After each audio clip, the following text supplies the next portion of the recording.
Glass flasks hiss, copper stills sweat, charcoal breathes blue. Somewhere in 8th century Kufa, a man nicknamed the father of chemistry writes by lamplight, quill scratching parchment like a fuse.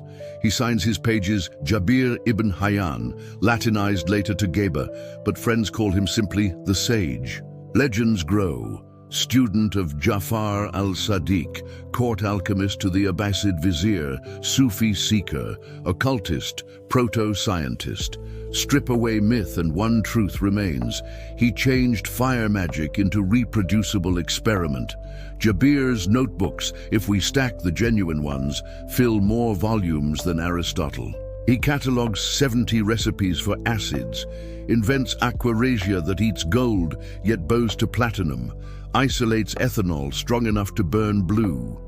He divides the material world into 3, spirits that vaporize, metals that melt, stones that resist, the first rough chemical taxonomy. Open a modern lab manual. Distillation, filtration, sublimation, crystallization, names echo straight from Jabir's Kitab al-Tajma. Before him, alchemy was metaphysical theater. After him, it had glassware and procedural verbs. Consider the alembic. Greek texts mention it, but Jabir sketches a 2-chamber design with water cooling so precise you could distill rosewater clear as moonlight. Swap rose petals for nitrates and you birth nitric acid. Add chloride and you unlock aqua regia, the solvent kings feared. Why chase volatile spirits? Because theory demanded it. Jabir blends Aristotelian 4 elements with Kur, anic sulphur-mercury dualism, and Pythagorean number mysticism. Each metal holds a secret ratio of sulphur, fiery soul, and mercury, brilliant spirit. Change the proportions, transmute the metal, so the furnace becomes a scale balancing essences. But he does not only burn, he weighs. Arabic numerals newly imported from India let him calculate mass differences. A page in Kitab al-Mawazin records lead before and after calcination, noticing weight gain. Oxygen's fingerprint 900 years before Lavoisier names it. He experiments with color changes as diagnostic tools. White fumes mean arsenic, green flame whispers copper. Modern flame test charts still follow his palette. Jabir coins the term Alkali, from Alkali, plant ash rich in sodium carbonate. Mix alkali with distilled fat and you get soap pure enough to scent with oud. Hospitals in Baghdad soon scrub wounds with his lye. Infection rates drop, an invisible statistic in dusty margins. Skeptics ask, did he make gold? Probably not. But he forged something rarer, the habit of controlled replication.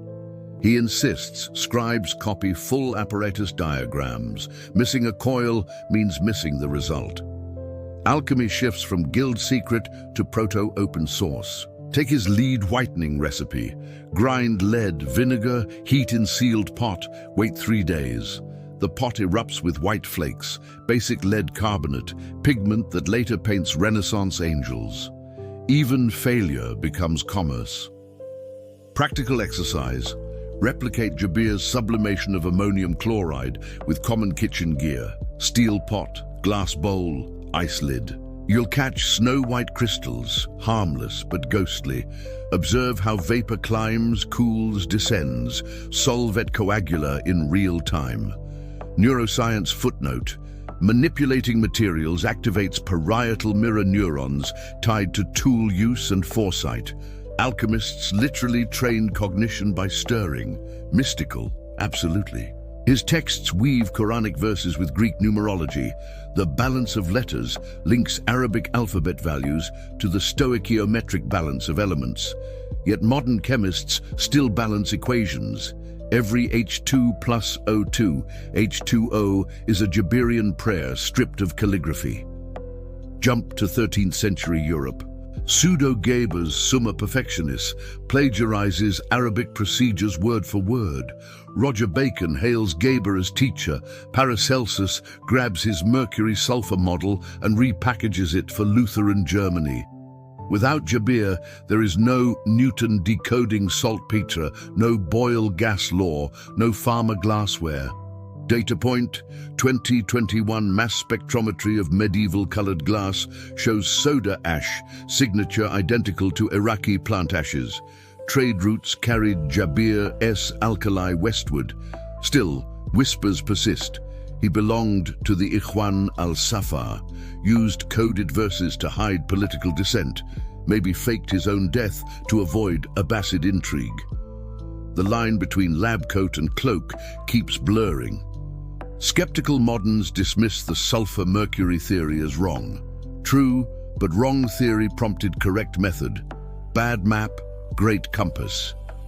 Science advances by reading yesterday's spellbook and crossing out the incantations. Let's run a home test. Dissolve copper coins in white vinegar plus salt, collect the green malachite crust, heat it in a crucible. You produced black copper oxide. Jabir would call it the mortal remains of the copper spirit. 20 minutes, a stove, and you've entered an 8th century lab. Psychological takeaway.